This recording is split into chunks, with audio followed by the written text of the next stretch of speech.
এবার আমার বক্তব্যের তৃতীয় অংশ, সেটা হচ্ছে নামাজ ত্যাগকারীর বিধান। যারা নামাজ পড়ে না তাদের বিধানটা কি? কিছু মানুষকে আপনাদের সামনে চাদর নিয়ে পাঠানো হয়েছে, আপনাদের দানগুলো ওনাদেরকে দিয়ে দিবেন। যারা নামাজ পড়ে না তাদের বিধানটা শুনুন। প্রিয় শ্রোতা মণ্ডলী, আল্লাহ তাআলা বলছেন, ফাওয়াইলুল লিল মুসাল্লিন আল্লাযীনা হুম আন সালাতিহিম সাহুন আল্লাযীনা হুম ইরাউন। ওয়াই একটা জাহান্নামের নাম, পরিতাপ জাহান্নাম। কাদের জন্য? নামাজি ব্যক্তিদের জন্য। যারা নামাজ পড়ে তাদের জন্য জাহান্নাম। কোন নামাজিদের জন্য জাহান্নাম? আল্লাহ তাআলা বলছেন, ফাওয়াইলুল লিল মুসাল্লিন আল্লাযীনা হুম আন সালাতিহিম সাহুন। ওই সমস্ত নামাজিদের জন্য জাহান্নাম ওয়াইল। যারা নামাজে অমনোযোগী, যারা নামাজে গাফেল, যারা নামাজে অলস, তাদের জন্য নামাজ পড়ে কিন্তু অলসতা করে, নামাজ পড়ে অমনোযোগী হয়ে পড়ে, নামাজ পড়ে জামাত সহকারে পড়ে না, অথবা নামাজ পড়ে কিন্তু 5 ওয়াক্ত নামাজ পড়ে না। আরো কিছু হতভাগা মুসলমান আছে, নামাজ পড়ে কিন্তু মাত্র জুমার নামাজটা পড়ে। আর ওর থেকে বেশি হতভাগা মুসলমান আছে যারা মাত্র 2 ঈদের নামাজ পড়ে আর নিজেকে বলে আমি নামাজি। এদের জন্য জাহান্নাম। এরা নামাজ তো পড়ে কিন্তু সঠিকভাবে পড়ে না, এদের জন্য জাহান্নাম। আর কাদের জন্য? যারা লোক দেখানো নামাজ পড়ে, ভয় ভীতিতে নামাজ পড়ে, এদের জন্য জাহান্নাম। প্রিয় শ্রোতা মণ্ডলী, বলার উদ্দেশ্য হচ্ছে এই সমস্ত ব্যক্তিরা নামাজ পড়ার পরেও আল্লাহ তাআলা বলছেন এরা জাহান্নামী। তাহলে যারা একেবারে নামাজ পড়ে না এদের অবস্থা কি হবে? এদের অবস্থা শুনুন। আল্লাহ তাআলা বলছেন সূরা রুমের 31 নম্বর আয়াত, ওয়াকিমুস সালাহ ওয়া লা তাকুনু মিনাল মুশরিকিন। নামাজ পড়ো আর মুশরিকদের দলে যোগ দিও না। মানে নামাজ না পড়লে মুশরিক হয়ে যাবে। স্বয়ং আল্লাহ তাআলা বলছে, আমার কথা নয়, কোন আলেমের কথা নয়, কাউরির কথা নয়, স্বয়ং সৃষ্টিকর্তা যিনি নামাজের জন্য সৃষ্টি করেছেন, যিনি ইবাদতের জন্য সৃষ্টি করেছেন, তিনি বলছেন ওয়াকিমুস সালাহ ওয়া লা তাকুনু মিনাল মুশরিকিন। নামাজ পড়ো, মুশরিকদের দলে যোগ দিও না। তার মানে নামাজ না পড়লে মুশরিক হয়ে যাবে।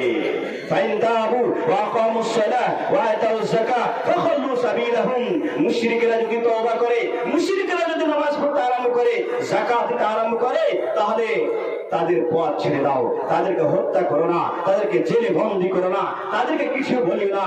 আর যদি তারা তওবা না করে, নামাজ পড়তে আরম্ভ না করে, যাকাত দিতে না আরম্ভ করে, তাহলে তাদেরকে বন্দী রাখো। এমনকি অনেক উলামায়ে কেরাম বলেছেন তাদেরকে দুনিয়া থেকে উৎখাত করে দাও, তাদেরকে হত্যা করে দাও, শেষ করে দাও। তাদেরকে দুনিয়াতে বেঁচে রাখার কোনো অধিকার নেই।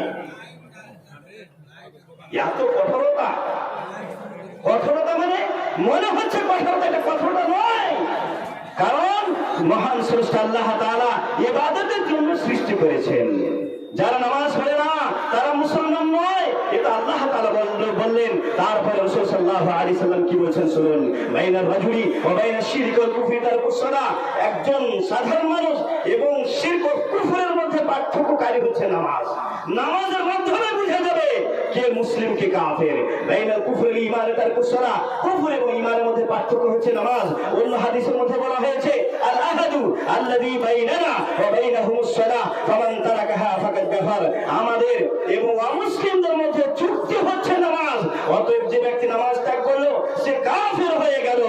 রাসূল সাল্লাল্লাহু আলাইহি ওয়াসাল্লাম স্পষ্ট হাদিস, মান তারাকা সালাতান মুতাআম্মিদান ফাকাদ কাফার। যে ব্যক্তি জেনে শুনে ইচ্ছাকৃতভাবে নামাজ ত্যাগ করে নামাজ পড়লো না, সে অমুসলিম হয়ে গেল, কাফের হয়ে গেল। এইভাবে রাসূল সাল্লাল্লাহু আলাইহি ওয়াসাল্লামের অনেক হাদিস আছে যেখানে স্পষ্টভাবে রাসূল সাল্লাল্লাহু আলাইহি ওয়াসাল্লাম বলেছেন যারা নামাজ পড়ে না, সালাত কায়েম করে না, তারা মুসলমান থাকে না, কাফের হয়ে যায়। সাহাবীদের মধ্যে অনেক সাহাবায়ে কেরাম তিনারাও বলেছেন যারা নামাজ পড়ে তারা মুসলমান নয়। আব্দুল্লাহ বিন শাকিক আল-উকাইলি একজন বিখ্যাত তাবী, তিনি বলেন কানা আসহাবু মুহাম্মদ সাল্লাল্লাহু আলাইহি ওয়াসাল্লাম লা ইয়ারাউনা শাইআন মিন আমালি তারকুহু কুফরুন গায়রা সালাহ। সাহাবায়ে কেরামেরা নামাজ বাদ দিয়ে কোন আমলকে ত্যাগ করলে কাউকে কাফের বলতেন না, তবে যে ব্যক্তি নামাজ ত্যাগ করত তাকে বলতেন সে কাফের হয়ে গেছে। অনেক সাহাবীদের মতে যারা নামাজ পড়ে তারা মুসলমান নয়, কাফের। আলী রাদিয়াল্লাহু তাআলা আনহু বলেন, মান লাম ইউসাল্লি ফাহুয়া কাফির, যে ব্যক্তি নামাজ পড়ে না সে অমুসলিম কাফির।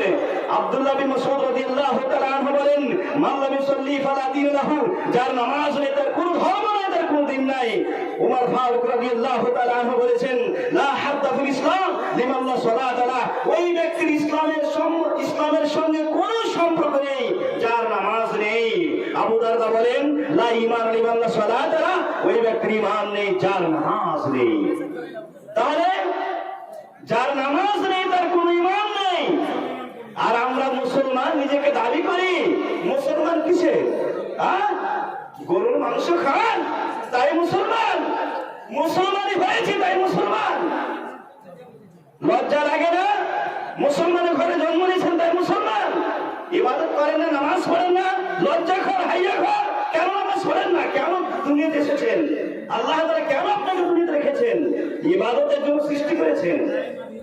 কারণ আপনার যারা নামাজ পড়েন না তাদেরকে যদি আল্লাহ তাআলা গরু ছাগল করে সৃষ্টি করতেন মানুষের উপকার হতো, জবাই করে খেয়ে নিতেন। কিন্তু মানুষ রূপে জন্ম দিয়েছেন আল্লাহ তাআলা, সে আল্লাহকে ভুলে গেছেন। লজ্জা খোর হাইয়া খোর, নামাজ পড়তে হবে, নামাজ পড়তে হবে। নামাজ না পড়লে মুসলমান থাকা যাবে না। নামাজ না পড়লে আপনার হাতের জবাইকৃত মাংস খাওয়া হারাম। নামাজ পড়বেন না আপনার স্ত্রী তালাক হয়ে যাবে। নামাজ পড়বেন না আপনার জন্য পবিত্র স্থানে কাবা শরীফে প্রবেশ করা নিষেধ। নামাজ পড়বেন না আপনার জন্য দোয়া করা যাবে না। নামাজ পড়বেন না আপনাকে মুসলমানদের কবরস্থানে কবর দেওয়া যাবে না। আপনাকে ঢালা মাটি দিতে হবে, আপনাকে পুঁতে দিতে হবে। আপনার দুনিয়াতে থাকার কোনো অধিকার নেই। এই দুনিয়া পৃথিবী হচ্ছে মুসলমানদের জন্য। আল্লাহ তাআলাকে যারা স্মরণ করবে তাদের জন্য আল্লাহ তাআলা পৃথিবী দিয়েছেন, পৃথিবীর সমস্ত বস্তু দিয়েছেন, পৃথিবীর নিয়ামত তাদেরকে দিয়েছেন, আপনার মতো লোককে দেয়নি। অতএব এখনো সতর্ক হয়ে যান, নামাজ পড়তেই হবে, নামাজ পড়তেই হবে। নামাজ পড়বেন না কাফের হয়ে থাকবেন। আপনি হাজারোবার মুসলিম দাবি করলেও মুসলমান থাকবেন না। আপনি হাজারোবার কালেমা পড়বেন, আপনার যদি বিশ্বাস না থাকে, বাস্তবায়ন না করেন, ইবাদত না করেন, হাজারোবার কালেমা পড়ে লাভ হবে না। কারণ অনেক নেতা, অনেক অমুসলিম হাজারবার কালেমা পড়ে তাকে কেউ মুসলমান বলে না, কারণ তার আকীদা নেই, তার বিশ্বাস নেই, আল্লাহ তাআলাকে স্মরণ করে না, আল্লাহ তাআলার প্রতি ভালো বিশ্বাস রাখে না, ঈমান নেই, আকীদা নেই। তার আকীদা সংশোধন করতে হবে। তাকে নিজেকে মুসলিম বলে দাবি করলে যে কাজগুলো করা দরকার তাকে করতে হবে এবং ওই মুসলমানদেরকে দ্বীনি শিক্ষা অর্জন করতে হবে। তালাবুল ইলমি ফরিদাতুন আলা কুল্লি মুসলিম, প্রতিটি মুসলিম ব্যক্তির জন্য ইসলামী শিক্ষা অর্জন করা অপরিহার্য। মুসলিম হয়ে কোরআন পড়তে জানেন না, লজ্জা খর হাইয়া খর, কেন কোরআন পড়তে জানেন না? যিনি সৃষ্টি করেছেন মহান স্রষ্টা আল্লাহ তাআলা, তিনার ভাষা শিখতে পারলেন না? তিনি কি বলছেন এখনো জানতে পারলেন না? আর তিনার শিক্ষা বাদ দিয়ে, কোরআনের শিক্ষা বাদ দিয়ে আপনি দুনিয়াবি গানের অনেক কথা, অনেক শিক্ষা অর্জন করেছেন। এটা আপনার ইহলৌকিক লাভ হবে, পারলৌকিক কোনো লাভ হবে না। মুসলমান হয়েছেন কোরআন শিখতেই হবে, মুসলমান হয়েছেন আকীদা শিখতেই হবে। আমাদের অনেক মুসলমান আছেন এখন আল্লাহ তাআলা সম্বন্ধে জ্ঞান রাখে না। অনেক মুসলমান আছেন দিন সম্বন্ধে কোনো জ্ঞান নেই। এর কাফের অমুসলিমদের মতো তাদের আচরণ, তাদের চলাফেরা, বসবাস, জীবনযাপন অমুসলিমদের মতো হয়ে থাকে, এখনো সঠিক মুসলমান হতে পারে না। আকীদা শিখতে হবে, আল্লাহ তাআলা সম্বন্ধে জানতে হবে, কোরআন সম্বন্ধে জানতে হবে, সহিহ হাদিস সম্বন্ধে জানতে হবে, দ্বীন সম্বন্ধে জানতে হবে এবং দ্বীনের প্রচার প্রসারের কাজে নিয়োজিত হতে হবে। দ্বীনের প্রচার প্রসার করতে হবে, নিজে আমল করতে হবে এবং দ্বীনি যে মাদারিস, সেই মাদারিসের দিকে খেয়াল রাখতে হবে। আলেম ওলামাকে শ্রদ্ধা করতে হবে, আলেম ওলামার সম্মান করতে হবে, তাদের পাশে দাঁড়াতে হবে। মাদ্রাসাকে বিরোধিতা করবেন না, আলেম ওলামাদের বিরোধিতা করবেন না।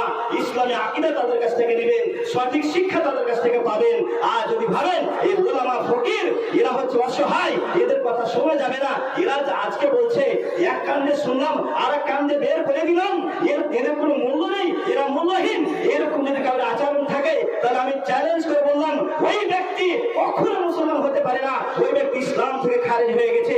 যে ব্যক্তি আলেম ওলামার সঙ্গে ভালো সম্পর্ক রাখে না, তাদেরকে ঘৃণার চোখে দেখে, মাদ্রাসার সঙ্গে ভালো সম্পর্ক রাখে না, ঘৃণার চোখে দেখে, ইসলামের যারা বিরোধিতা করে ওই সমস্ত শত্রু, ইসলামের শত্রু, আল্লাহর শত্রু, ইসলামের দুশমন, আল্লাহর দুশমন, শরীয়তের দুশমন, এদের পৃথিবীর বুকে বেঁচে থাকার কোনো অবকাশ নেই।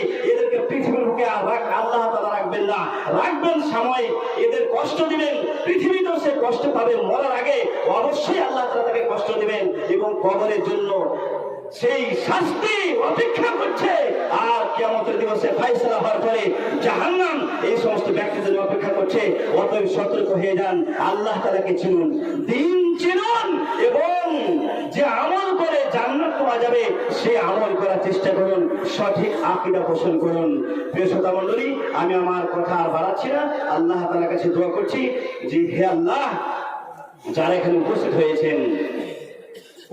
হয়েছেন কিন্তু এখন ইবাদত করতে পারে না, তোমাকে স্মরণ করে না। হে আল্লাহ, যারা স্মরণ করে না, যারা নামাজ পড়ে না, জিকির আজকার করে না, যারা অমুসলিমদের মতো জীবনযাপন করে, হে আল্লাহ তাদের সকলকে তুমি হেদায়েত দান করো, আমিন। যারা বেনামাজ কাফের, হে আল্লাহ এদেরকে তুমি বুঝ দান করো, এদেরকে নামাজি বানাও। হে আল্লাহ, আমাদের মধ্যে অনেকে আছেন যারা নামাজ পড়েন কিন্তু নামাজে ত্রুটি হয়, হে আল্লাহ এদের সমস্ত গুনাহ খাতাকে তুমি ক্ষমা করে দাও, আমিন। হে রব্বুল আলামিন, ইলামী মাদ্রাসাকে তুমি গ্রহণ করে নাও।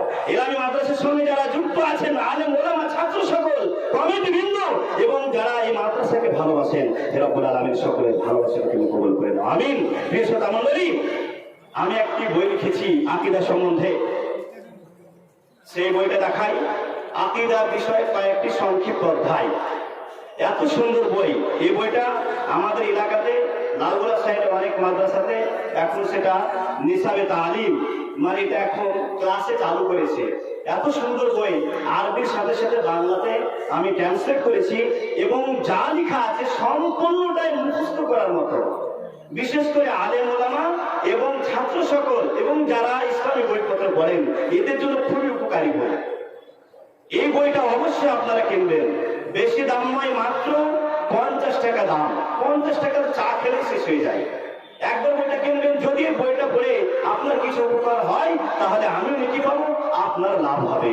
অতএব অবশ্যই এই বইটা স্টেজের ডান পাশে রাখা আছে, ইনশাআল্লাহ আপনারা অবশ্যই বইটা কিনবেন। অবশ্যই আমি কিনতে বারবার বলছি, কারণ 50 টাকার কোনো দাম নেই এবং এই বইটা বিক্রি করে আমার কোনো লাভ নেই। যত টাকা খরচ হয়েছে সেই টাকাটা নেওয়া হচ্ছে। অতএব অবশ্যই এই বইটা কিনবেন। আকীদা বিষয়ে কয়েকটি সংক্ষিপ্ত অধ্যায়, এত সুন্দরভাবে লেখা আছে, পড়লে আপনি মুগ্ধ হয়ে যাবেন ইনশাআল্লাহ। আর আমি কথা বাড়াচ্ছি না, আবারও আল্লাহ তাআলার কাছে দোয়া করছি, হে রব্বুল আলামিন তুমি ইলামী মাদ্রাসাকে কবুল করে নাও, আমিন। ওয়া আখিরু দাওয়ানা আলহামদুলিল্লাহি রাব্বিল আলামিন। আসসালামু আলাইকুম ওয়া রাহমাতুল্লাহি ওয়া বারাকাতুহু। ওয়া আলাইকুম আসসালাম ওয়া রাহমাতুল্লাহি